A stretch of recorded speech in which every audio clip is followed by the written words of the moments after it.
This is episode 28 of the YMB and BTC podcast. Thanks for tuning in this week. Today, we're talking about all kinds of stolen Bitcoins. First, we'll chat about several well-known Bitcoiners whose funds were stolen from web wallets. We'll talk about two-factor authentication and the new Mycelium Entropy, both of which can help protect you from also losing coins. Later, we'll discuss the coins stolen very recently from a French cryptocurrency trading ring and those stolen a while ago from the Silk Road. Stick around. Your hosts are Tim Baker, John Stuart, and myself, Daniel Brown. Here we go.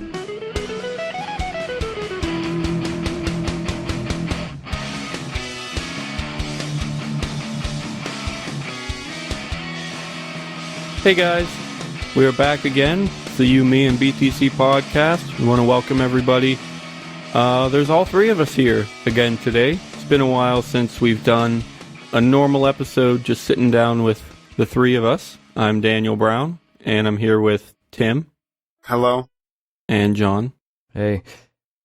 So yeah, we're pretty excited to just kind of have a normal episode, sit down for, 45 minutes or an hour and just talk. Got a couple things lined up for today.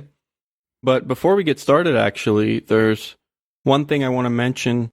Well, first of all, we do have a Twitter. The handle is @YMB and BTC, just like you would expect.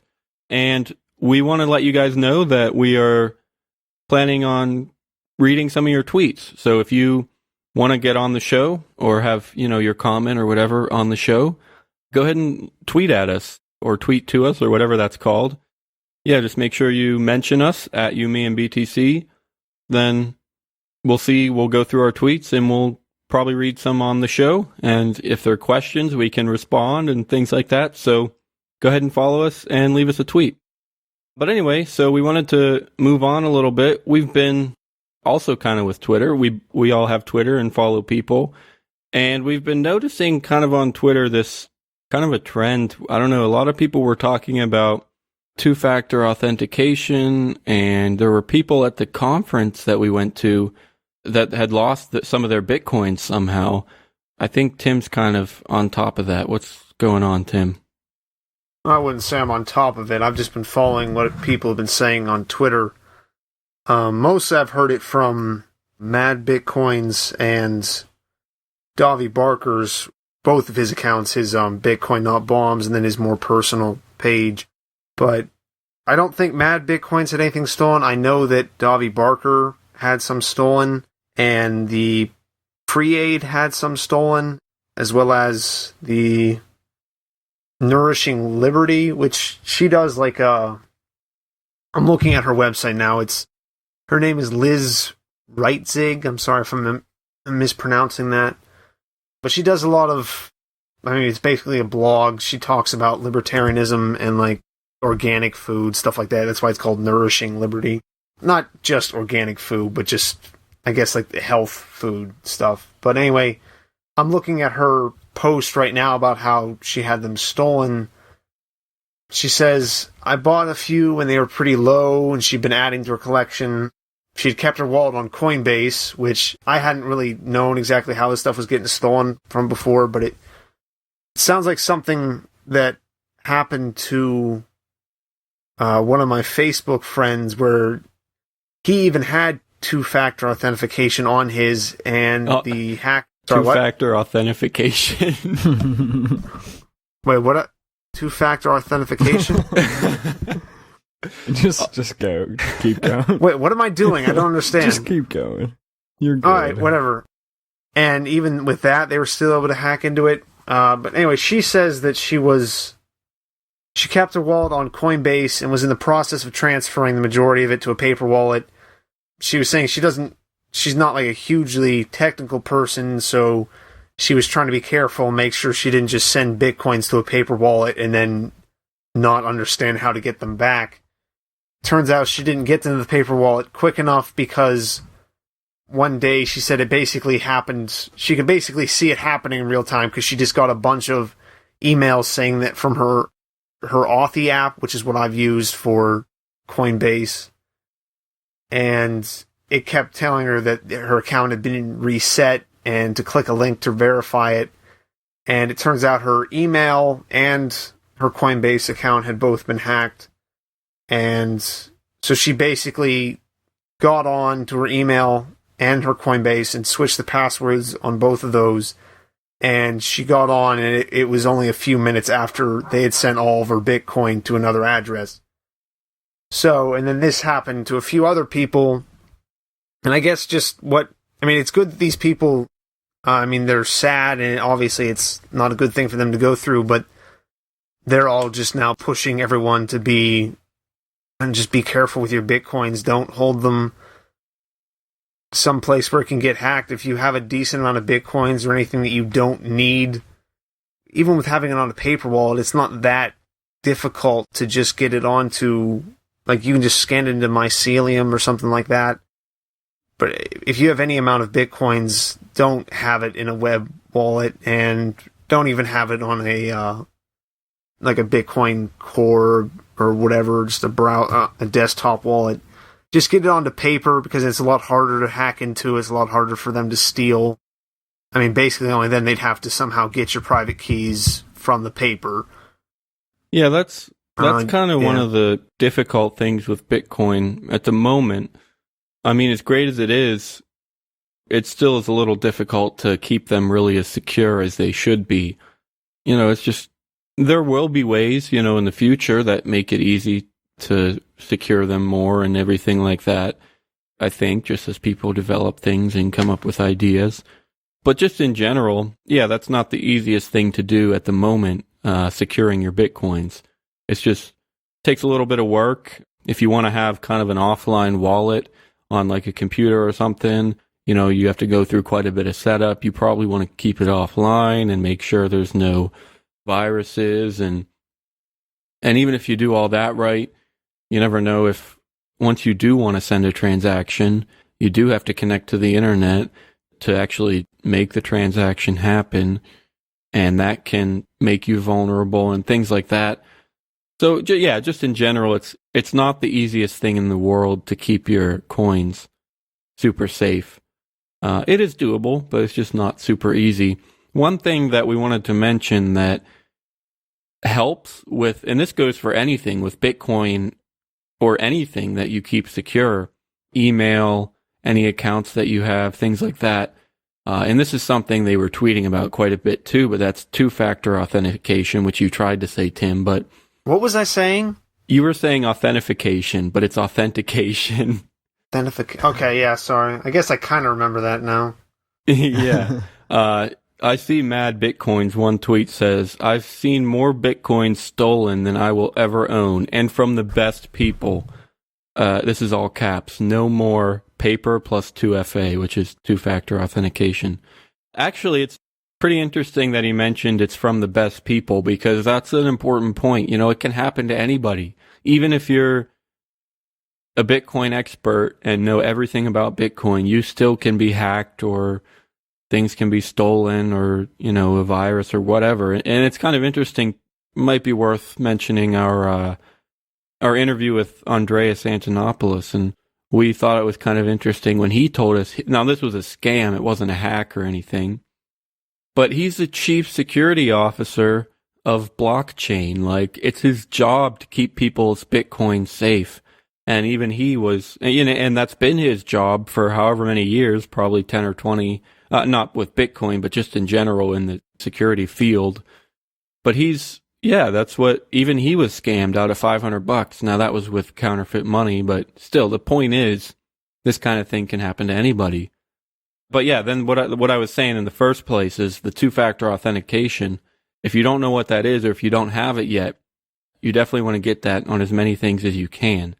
Basically what it is, I actually don't know the background details of how it works, but I can tell you the way you use it is whenever you log into your account, you have your normal password and you still put that in. But the reason it's called two-factor is because there's a second factor, and that is, normally that's kind of a code sometimes they will text it to you, or you can get an app on your phone like Authy or Google Authenticator, I think is what it's called. And what those apps do, and again, this is the part that I don't fully understand how they make this happen, but they link to your account kind of and generate this code that changes every few minutes or seconds or whatever. And yeah, somehow they just know what is a valid code. And so basically, if I want to log into Coinbase, I'll type in my password and then I will have to put in the second code too. I think with Coinbase, I think I actually have SMS, which is where they just text me the special second code. Yeah, mine started doing that SMS. now. Like Yeah, it used to be, SMS. I just use the Authy app and it would just show it and it'd be like, this is good for 20 seconds. But then for whatever reason now, anytime I've done it, I actually haven't done it for a month, probably going, I don't have anything on Coinbase anymore. Yeah, But, they started sending me SMS stuff. Right. I know I have the app that I used for a while was Google Authenticator, and I know I still have it, but I don't remember what account it's for because I haven't used it in quite a while. So I think mostly I use SMS right now. But yeah, the point is it's just another factor of security because as long as everything goes smoothly, you should only be able to log into your account if you know your password and you have your phone with you.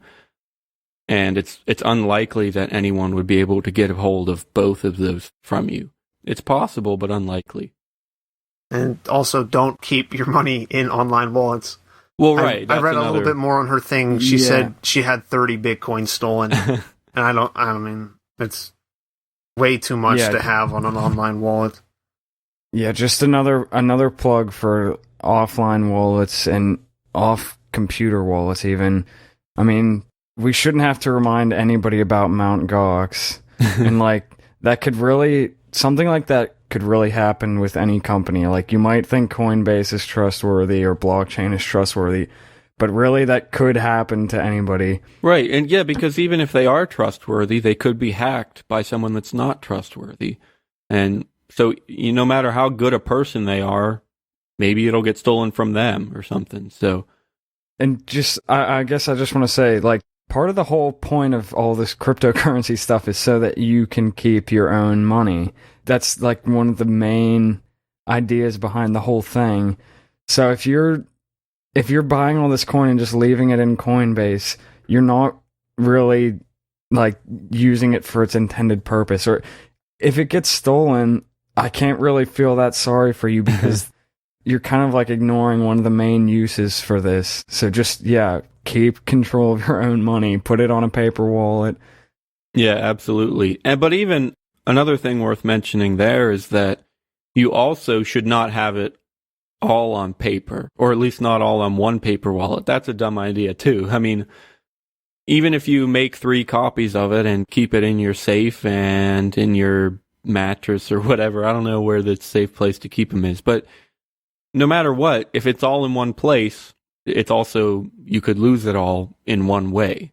Yeah, that could happen. So my recommendation is to really spread it out as much as possible. Now, you don't want it so spread out that you start to lose track of it. I would say this is just not a random number, but a really rough guess. Maybe like 75% of the coins that you're probably not going to use anytime soon, that you're probably going to save for a while, those could be on a couple paper wallets. I don't know, maybe, again, this is just a rough estimate. You can do whatever makes sense to you, but maybe 3 or 4 paper wallets that you put 75% of your coins on. Then you can keep maybe like 10% on your phone, maybe 10% in your Bitcoin QT wallet, then maybe like 5% on Coinbase or whatever, or maybe a couple percent on a blockchain wallet, stuff like that. So, you have a few paper wallets and then maybe 3 or 4 other wallets on different devices. And I would say keep most of it on paper. Then that seems fairly secure to me. And that should be safe. It's not perfectly safe, but it would be helpful to have it spread out like that. Yeah, you were saying about it doesn't matter if it's Coinbase or blockchain. I was just looking at Davi Barker's post from the Daily Anarchist. He his stuff was taken from a blockchain wallet because he had never set up, let's see if I get it right, two-factor authentication. There we go. Yeah. And so he had a little over 8 Bitcoin stolen from mostly the stuff he earned from going to Porkfest. But, yeah, don't do that. That's rough. Yeah, I guess it's also worth saying that the ways that are secure right now are probably going to be improved in the future. And what I mean by that is, like, there is multi-sig or like multi-sig setups that are really being developed right now. I haven't done a ton of research, but I don't know of any ways to do multi-sig that are super convenient right now. Like, I mean, I guess I haven't really looked, but I haven't really gotten into multi-sig yet because I don't think there are any really easy apps and secure apps to use or anything, or websites or whatever. But as that becomes developed and everything, that is definitely something that would be even better than having a paper wallet.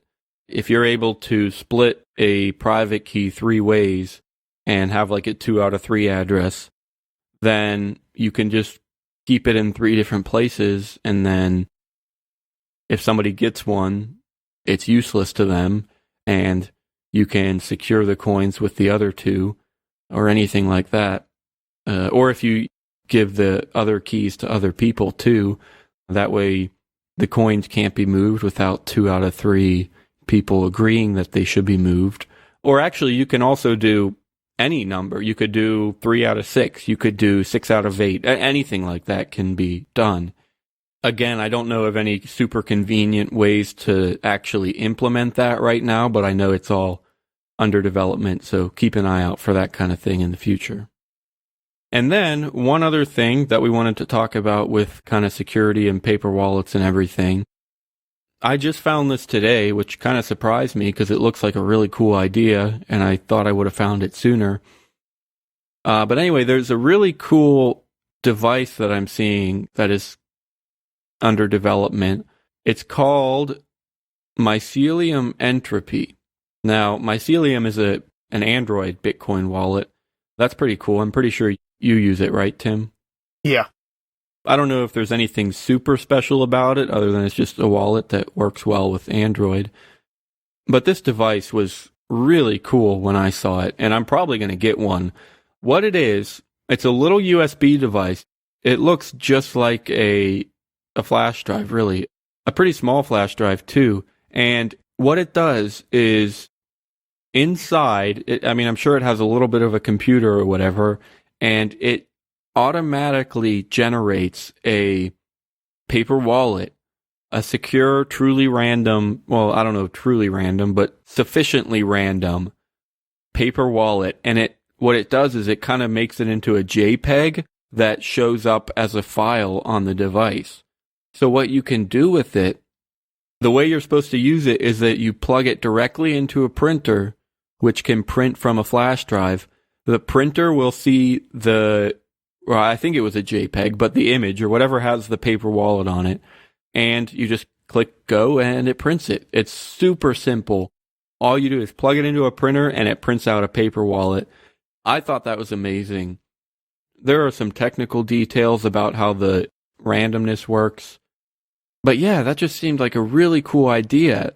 Just how easy it was to make a paper wallet. The old way, yeah, I guess you could say the old way of making a paper wallet is there were websites that you could go to and create the wallet and print it out from a computer. And those would work, but part of the issue is that those were online. You would have to go to the website to generate the key. And then that, you know, as soon as you're online, you never know who could have access to that key or whatever. And then, yeah, sometimes people could, and you could download the software or the website or whatever and run it offline. You could do that too.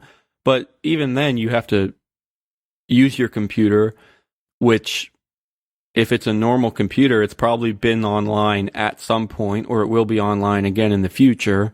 So even if you go offline to do all this paper wallet stuff, it still might not be completely secure unless you have a dedicated computer that stays offline permanently, and that's kind of a hassle too. So the idea that you could just have a little USB device that basically stays offline and does all this work for you. You don't have to download anything. You don't have to install anything. Even just with a printer, you don't even really have to worry much about the printer. I mean, as long as it has a USB slot and can print JPEGs, you're good to go. So yeah, that just looked super convenient to me. One alternative that I did see a while ago was the Piper wallet. And yeah, that's Piper, not paper. But that was a device based on the Raspberry Pi, where it kind of had like not a normal printer, but like a receipt printer was like built into a Raspberry Pi. And it came with all the software pre-installed, so that basically all you had to do was press a button and it would print out a paper wallet on the receipt printer or whatever. And that's extremely similar to the way that this new Mycelium Entropy works.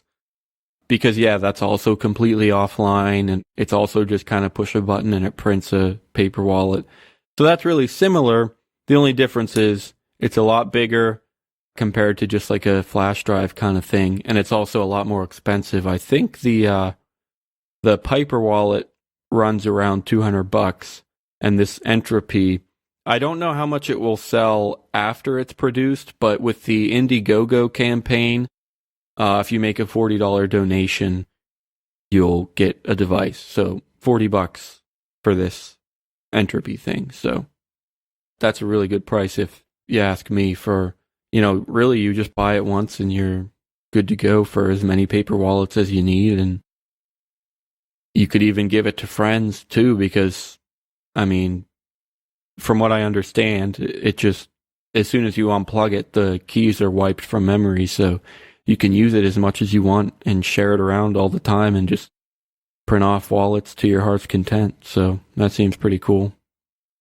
Yeah, I mean, I've done the thing where it's not too hard, like what you were saying, to use the online thing. You just download it onto the computer and make your own, just disconnect your computer from the internet completely and just make your stuff. But then it is a little bit annoying to have to do that and to have to make sure that everything's clean on the computer beforehand. I think this kind of just, for $40, it gives a little bit of peace of mind. Right. I remember listening to, it was the Bitcoins and Gravy episode 2 or 3 weeks ago, where they went through a whole kind of tutorial with someone about how to do a paper wallet. And yeah, there are ways to do it that are pretty much completely offline and that are pretty much completely secure. But yeah, they are a lot more complicated. You have to download software, you have to install stuff. Some people, even with this tutorial, they even had to kind of completely install an operating system, which is a huge hassle. I mean, yeah, it does add security, but it's just so much work. Well, with this, just plug it in and push a button. So, yeah. And also, I see on this page, it does actually, like I was just saying about those 2 out of 3 addresses, this thing can actually create those for you, which is, that's actually amazing. This is exactly the kind of convenient way that I was just talking about. Let me go ahead I'll just go ahead and quote this. From the very start, Mycelium Entropy will, in addition to supporting classic paper wallets, also support 2 of 3 split private keys, using a technique called Shamir's secret sharing. This allows you to split a private key into 3 paper shares, where any 2 of the 3 shares are needed to get access to your bitcoins. That way, if one of your shares gets lost or stolen, you can still combine the remaining 2 shares to get access to your funds. This is far superior to any password-encrypted private key scheme. Now, it does not say here, and this I wish I knew because I want to know, but it doesn't say here how you actually redeem the keys then. I mean, if it's just one private key, I mean, I've done that before. You just take a picture of the QR code and upload it into a wallet, which, multiple wallets support this, where you just upload a private key and you can have the coins. But I don't see how you do that with 2 of 3. I don't know if you just string 2 of them together and then upload that as a private key, or if you need a special software that will take two of them and combine it into a working private key. So yeah, I'm not entirely sure how you redeem a 2 out of 3 key, but somehow you can do it, and I can't imagine it would be that difficult. So yeah. So we kind of alluded to this earlier, but just to make it clear, this is right now, the Entropy device, the USB thing, it's not out yet, but they are doing an Indiegogo campaign. It's called the Mycelium Entropy, and they still have 47 days left as of recording, which by the time this comes out, it will be a few less days than that. But yeah, you got a while still. If you're interested in contributing, I'm sure they would love it, and you can get yourself an Entropy device for $40, which, like we said, seems pretty reasonable for the peace of mind and the convenience of creating something that's actually pretty secure. Definitely. I haven't yet, but I think I'm pretty much planning on doing that. Also, they're looking to raise $20,000, and they're only about $5,000 short right now, so they'll probably get to that goal. But I also saw there are some stretch goals they have listed here. They say if they get 30,000 instead of their 20,000 target, if they get 30,000, they're going to add Litecoin support as a downloadable feature, which I guess that'll just be another thing that you can install on it, and you can make Litecoin private keys. They say at 40,000, they will add the second more popular cryptocurrency by market cap. And at 60,000, they'll add Dogecoin. So actually, considering how much they have already, I wouldn't be surprised if they did hit 60,000. So if you want Dogecoin, get on it, and right. You're thinking about getting it at all and you want Dogecoin support, yeah, go for it. Yeah, definitely. You got to keep that Dogecoin safe. So yeah, go and support them. I would say just go to Indiegogo.com and Google Mycelium, or not Google, search Mycelium on Indiegogo. Or I'm sure if you Googled it too, it'll show up. So find that and support them.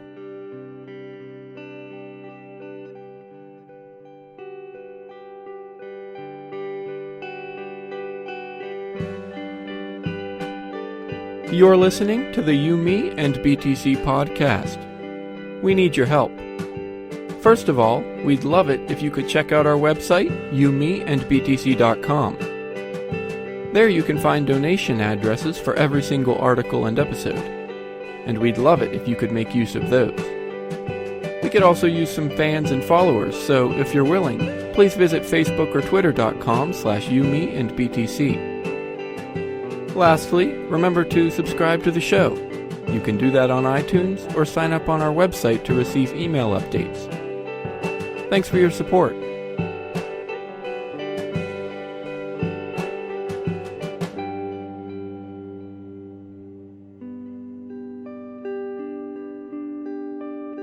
We were trying to figure out what we wanted to talk about today, and I came across this article.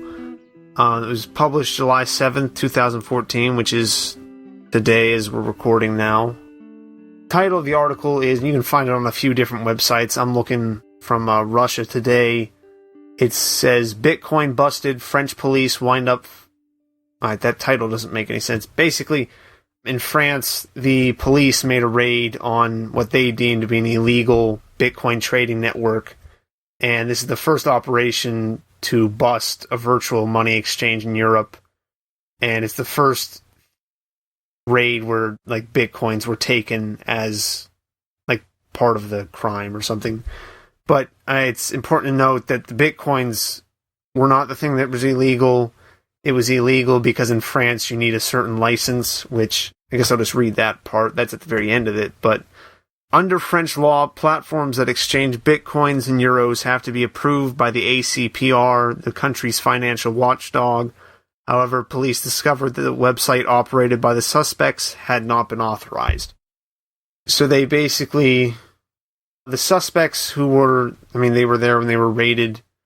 They were a 27-year-old Tunisian who ran the website trading in Bitcoins, and his suspected accomplice, a 36-year-old Frenchman, They are both in custody. They are being investigated over alleged involvement in illegal banking, money laundering, and also illegally operating a gambling website. Which money laundering seems to come up almost every single time someone gets arrested with anything having to do with Bitcoin. They say the website, which illegally sold and lent cryptocurrency to its users, had been used for at least 2,750 transactions with at least 2,500 Bitcoins between November 2013 and July 2014, according to Radio France International. And, yeah, I guess the whole trading network was worth about 200,000 euro, which is about $272,000. So, I mean, it's a pretty big thing in France. Right. It says at the end that they are allowed to have Bitcoin exchanges in France, but they have to be approved, and they just, whatever this operation was, they just weren't approved. They just didn't have a license, so that's the only reason it was illegal. So, I don't know. Well, I mean, it says also like the money laundering and the legal gambling website, but that's just an investigation right now. I guess they haven't actually verified that. But we've talked about money laundering before on here with stuff, and it seems like they can pretty much just call anything they want money laundering. Right. Especially if it's regarding Bitcoin, because there's still just a lot of uncertainty about how to deal with it legally. Right, exactly, yeah. I guess to anyone out there who is trading in Bitcoin, now it's not like this in the US, but if we have any international listeners, just be very careful with trading the stuff. I mean, I guess it's not like these guys were telling everybody, but... Did it even say how they were discovered? Or yeah, it came from according to the official, police were informed about the platform's existence by a retired policeman who bought Bitcoins on the site. Oh, wow. So basically, somebody actually used it and then, like, ratted on them. Yeah, I mean, it was an ex-cop, so what do you really expect from them? But what I don't get is why he bought some and then did it. Right. Yeah, I don't maybe know. just so they could say, see, they are doing it. They're not just faking, but I don't know. And while we're speaking about Bitcoins being seized and everything, which actually we might want to keep our eyes on what happens with the Bitcoins that were seized in this one, because as most people know, the auction for the Silk Road's Bitcoins, the ones that were seized back when that was taken down in October of last year, right? Or around there, something like that. About right, yeah. The auction had been being announced for a long time, and there was a lot of news on that, and there was the idiot who sent reply all out and gave out all the names of the people interested, and it finally happens that, and again, most people listening by now would have already heard this, that I believe it was Tim Draper who bought the Bitcoins. There's no word on how much he paid for them, which some people are saying he must have got them like really, really low just because of how it didn't affect the price a huge amount. But, I mean, I don't know what I think about that. Well, I know there were a few... Some people revealed their bids. Some of the losers revealed their bids, which means... So we know it must have been higher. But yeah, it's still the bottom line is we don't know the exact price. Some people even speculated that maybe he paid above market price just because... I don't know, maybe it was just more convenient to buy them all at once or something, or not to use an exchange and things like that. So maybe it's even was worthwhile to pay above market price. Who knows? But one thing that people thought was a good thing was how they were all bought by one person. All the coins were divided into, I think, like 9 or 10 lots of, I forget, whatever, like 2,000 Bitcoins or whatever, 3,000. So they could have been bought by multiple different people, but no, they were all bought by... There was one person out there who wanted all those coins, and I remember some people saying that was a good thing, just because that shows quite... If one person wants this many coins, that just kind of shows some pretty good interest, and, you know, if he was hesitant or wasn't sure if he wanted the coins, he could have just got 1 or 2 lots, but no, he was committed and bought all of them, so I can see why that might be a good thing. Did you have an article on this, or were we just saying stuff? I mean, I just found one. I guess I can read the beginning of it. It's Wired. It's the VC who bought Silk Road's $19 million Bitcoin Cash. The nearly 30,000 Bitcoins auctioned off by the U.S. Marshals Service last week will be put to use building digital currency businesses outside of the United States. The Bitcoins are part of a massive cache of digital currency seized by the feds in connection with last year's bust of the Silk Road online drug marketplace. In a first, they were auctioned by the Marshals Service last Friday, but until today, nobody knew who had purchased them. Turns out the auction's winner was a venture capitalist, Tim Draper, and he's going to store them with a company he has invested in called Verum. This startup sells software and services to international companies that want to set up their own Bitcoin exchanges. So, yeah, I think it's definitely, I mean, it's good that it went to, I mean, at least it looks like it's going right back into the Bitcoin economy. And, I mean, I guess that would make sense, someone who's willing to put up that much money to get them. But it's not, like, going to, I don't know. I could think of worse people that could have gotten it, so I'm kind of, I mean, that's fine with me, I guess. Yeah, it does kind of stink. I don't know. I don't think there was really any way that we could have gotten it back to the right people. I mean, those were stolen coins, and it would have been nice if we could have returned them somehow, but that couldn't really be done without paying for them from the government. And whoever pays for them isn't going to want to just give them away to other people, so... That's what some people were saying, is they wanted that guy to buy them all and then send them all to the free Ross thing for Ross Ulbricht's defense. Yeah, well, that seems like a good idea, except really, if he did that, it would be just like him giving $19 million to the thing. And I don't think there are many people who want to give quite that much. I mean, it might be worth supporting for certain reasons, but I don't know if he would want to give that much. Yeah. Just to chime in, it is good that it's like going back into, sounds like, profitable things that could pay off for everybody, I guess. Or at least more people than just one or two. Right. If it's not going to go back to the original owners. Yeah, I mean, I guess some people were I heard some people saying how, you know, they might look down on anybody who would buy stolen property, and like, some people might be like, why would you buy those? You know, they were stolen from all these people, and some people see that as a bad thing, and yeah, it's a bad thing that they were stolen, but I mean, like we said, the government's not going to give them back, so the only alternative is to let the government keep them, and either they sit there and do nothing.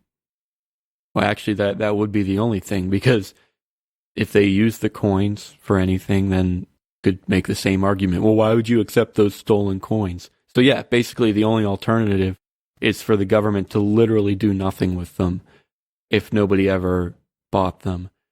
I guess if like the private keys were legitimately destroyed, that actually might have been an interesting thing to do, because then I think we might have mentioned this on the show before, but if not, it's worth saying. You know, if private keys get destroyed, it's almost like you're dividing up those coins equally among everything that's left. And here's what I mean by that. You know, there's supposed to be 21 million Bitcoins ever. And just to make the math easy, let's say each Bitcoin was worth $1. So then there's 21 million Bitcoins, and there's a $21 million market cap, so it's kind of 1-to-1. Well, if all of a sudden half of those coins disappear, that means you still, you know, by accident or for whatever reason, then you still have the market cap should stay roughly the same, because the currency hasn't changed. It's still usable for the same things and the same reasons. So the market cap is still going to be around $21 million, but the number of coins that has to get distributed among is half that. So then each coin then becomes worth $2 in order to reach that market cap. Now, in the real world, it wouldn't balance out that perfectly, but the point is, if your coins get destroyed, that just gives more value to other coins. That's the main point there.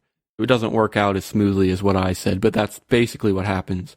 So actually, I don't think we could have trusted the government to do this, and I don't think we should have, and I don't think they actually should have done this. But yeah, it would have been interesting.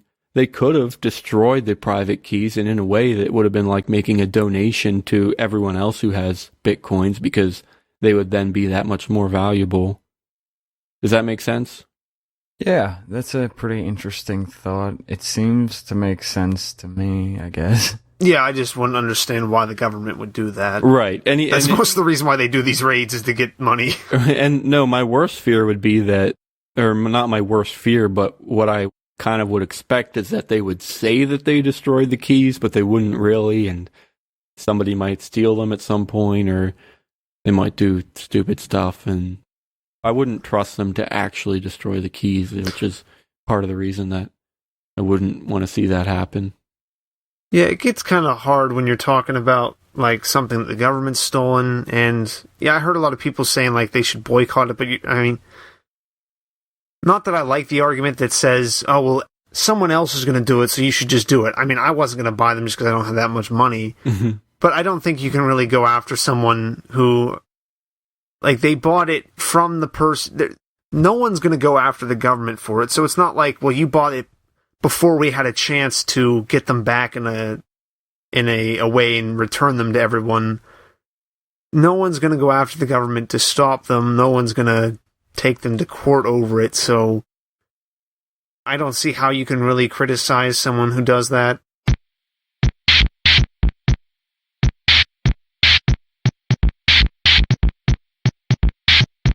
Before we finish up, we wanted to mention real quick the interviews that we've been releasing, every few days for the past week or so. Since the Bitcoin and the Beltway conference, we got a lot of cool interviews then, and we've been releasing them. We've put out Andreas Antonopoulos, which I mentioned a little bit ago. There was a MadeSafe interview. There was an interview with BTC Jam that came out, I think one or two others. And we also have a Jeffrey Tucker interview that is not released yet, an interview with the FIFA guys and their FIFA wallet. That's not out yet either, but we just wanted to remind you all to keep an eye out for those, to look into those and listen to those. They're really interesting. We had an awesome time at the conference. That was the Bitcoin and the Beltway conference in Washington, D.C., which we also want to thank our sponsors for helping get us to that conference. We just plain couldn't have done it without a little bit of help. So we're really grateful to API Coin and Monero, our two sponsors. Tim, you want to explain what Monero is?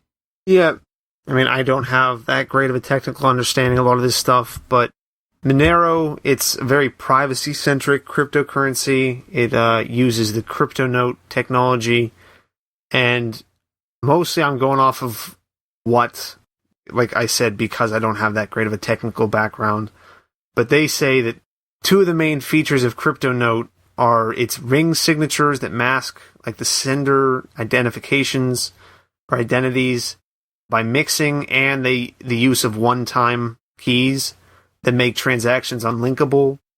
So you combine those two and you get this really high degree of anonymity without too much of an extra effort on your part.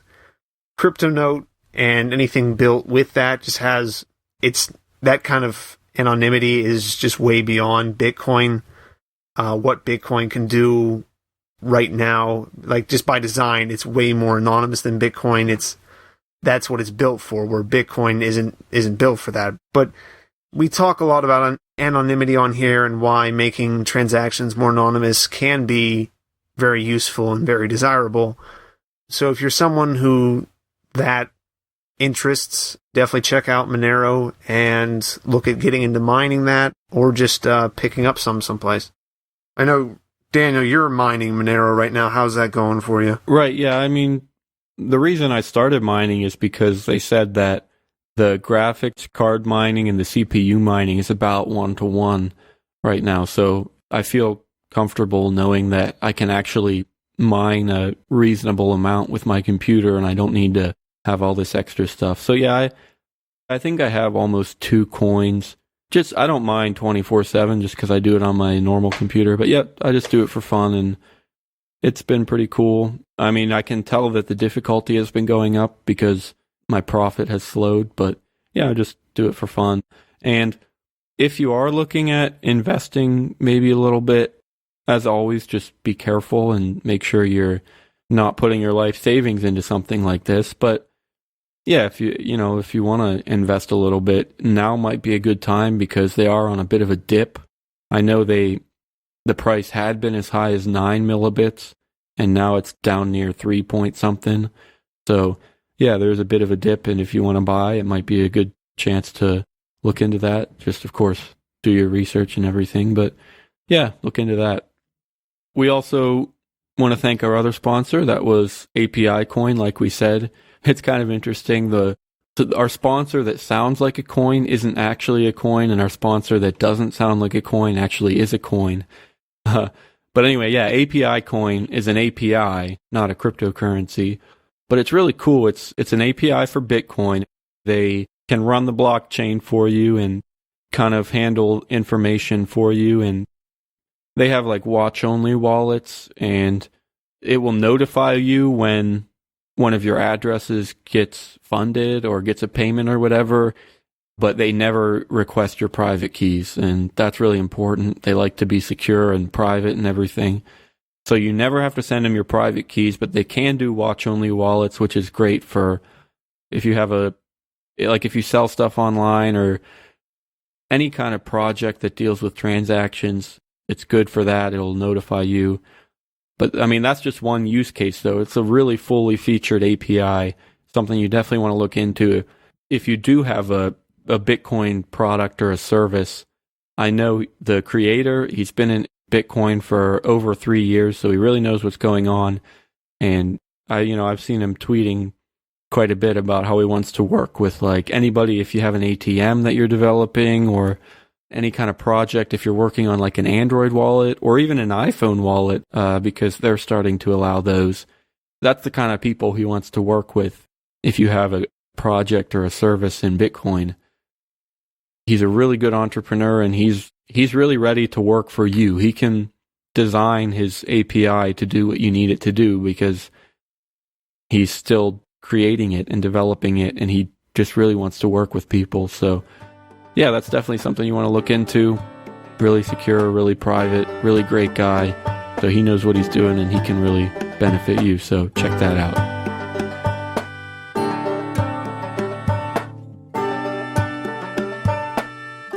Thanks for listening to episode 28.